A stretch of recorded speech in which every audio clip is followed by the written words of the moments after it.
News Bangladesh, সংবাদ দিনের শেষে। জাতীয় সংবাদ। অন্তর্বর্তীকালীন সরকারের স্বরাষ্ট্র উপদেষ্টা লেফটেন্যান্ট জেনারেল মোহাম্মদ জাহাঙ্গীর আলম চৌধুরী বলেছেন, আওয়ামী লীগ সরকারের আমলে ভারতের সঙ্গে হওয়া সব ধরনের অসম চুক্তি নিয়ে আলোচনা হবে। আজ সচিবালয়ে স্বরাষ্ট্র মন্ত্রণালয়ের সভাকক্ষে বিজিবি বিএসএফ মহাপরিচালক পর্যায়ে সীমান্ত সম্মেলন সংক্রান্ত এক সংবাদ সম্মেলনে এই কথা বলেন তিনি। স্বরাষ্ট্র উপদেষ্টা বলেন, বিজিবি বিএসএফ মহাপরিচালক পর্যায়ের বৈঠকে ভারত বাংলাদেশ সম্পর্কে আস্থা ফিরিয়ে আনার বিষয়টিকে সবচেয়ে গুরুত্ব দেওয়া হবে। সীমান্তে হত্যা বন্ধ করা, বর্ডার লাইনের ১৫০ গজের মধ্যে কাঁটাতারের বেড়া বা কোনো নির্মাণ কাজ নিয়ম মেনে করা, ভারতের গণমাধ্যমে বাংলাদেশ নিয়ে মিথ্যা সংবাদ প্রকাশ না করা সহ বিভিন্ন বিষয়ে আলোচনা করা হবে। দরপত্রের মাধ্যমে ভারত থেকে ১৫,০০০ ও G2G ভিত্তিতে মিয়ানমার থেকে ২২,০০০ টন চাল নিয়ে দুটি জাহাজ বাংলাদেশে এসে পৌঁছেছে। আজ খাদ্য মন্ত্রণালয়ের সিনিয়র তথ্য অফিসার ও জনসংযোগ কর্মকর্তা ইমদাদ ইসলাম এই তথ্য জানিয়েছেন।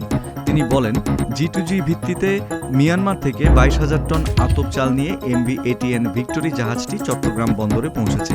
এছাড়া উন্মুক্ত দরপত্রের মাধ্যমে ভারত থেকে আমদানি করা ১৫,০০০ মেট্রিক টন সিদ্ধ চাল নিয়ে একই বন্দরে পৌঁছেছে জাহাজ MV BMC ব্যান্ডোরা।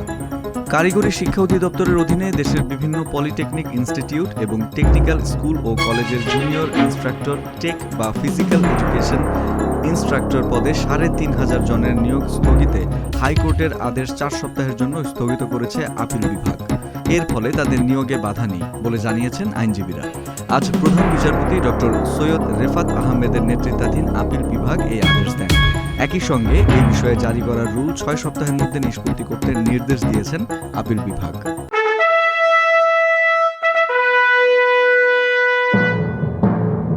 রাজনীতির সংবাদ। তরুণদের চিন্তাভাবনাকে রাজনীতিবিদরা হুমকি মনে করে বলে মন্তব্য করেছেন জাতীয় নাগরিক কমিটির মুখ্য সংগঠক সার্জিস আলম। তিনি বলেছেন, তরুণরা নেতৃত্ব না দিলে আগামী ১ দশকেও স্বৈরশাসনের অবসান হতো না। এ সময় তরুণ নেতৃত্বকে দেশ পরিচালনায় এগিয়ে আসার আহ্বান জানান তিনি। আজ সকালে কাকরাইলে উইলস লিটল ফ্লাওয়ার স্কুলে জুলাই গণ অভ্যুত্থান নিয়ে করা প্রদর্শনী পরিদর্শনে গিয়ে এই মন্তব্য করেন তিনি। পড়াশোনা ছেড়ে শিক্ষার্থীদের আর রাজপথে নামার দরকার নেই বলে উল্লেখ করে তিনি বলেন, অভ্যুত্থানের ডিমান্ড অনুযায়ী আমরা রাজপথে নেমেছিলাম। এখন ইয়াং জেনারেশনের সামনে ডিমান্ড হচ্ছে সত্যকে সত্য বলা, অন্যায়কে অন্যায় বলা। আন্তর্জাতিক সংবাদ। যেসব ফেডারেল কর্মী অফিসে ফিরতে চান না তাদের জন্য স্বেচ্ছা পদত্যাগ প্যাকেজের প্রস্তাব দিয়েছে মার্কিন প্রেসিডেন্ট ডোনাল্ড ট্রাম্পের প্রশাসন। লক্ষাধিক কর্মীর ইমেইলে এই প্রস্তাব পাঠানো হয়েছে। ইমেইলে বলা হয়েছে, কর্মীদের ৬ ফেব্রুয়ারির মধ্যে সিদ্ধান্ত নিতে হবে যে তারা পদত্যাগ প্রোগ্রামে অংশ নিতে চান কিনা। যদি তারা এই তারিখের মধ্যে পদত্যাগ করতে সম্মত হন তাহলে তাদের প্রায় ৮ মাসের বেতন এককালীন প্রণোদনা হিসাবে দেওয়া হবে। ট্রাম্প প্রশাসন আশা করছে প্রায় ১০% কর্মী এই প্রস্তাব গ্রহণ করবেন, যা প্রায় ২ লাখ কর্মীর সমান। মার্কিন সরকারে বর্তমানে ২০ লাখেরও বেশি কর্মী কাজ করছেন। তথ্য প্রযুক্তির সংবাদ।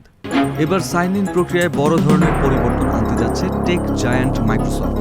ফলে আগামী ফেব্রুয়ারি থেকে মাইক্রোসফট অ্যাকাউন্টে সাইন ইন করার পর ব্যবহারকারীরা নিজে সাইন আউট বা প্রাইভেট ব্রাউজিং মোড ব্যবহার না করলে অ্যাকাউন্ট স্বয়ংক্রিয়ভাবে সাইন ইন অবস্থায় থাকবে বলে জানা গেছে বর্তমানে সাইন ইন করার সময় ব্যবহারকারীদের বলা হয় তারা পরবর্তী সময়ে সাইন ইন অবস্থায় থাকতে চান কিনা।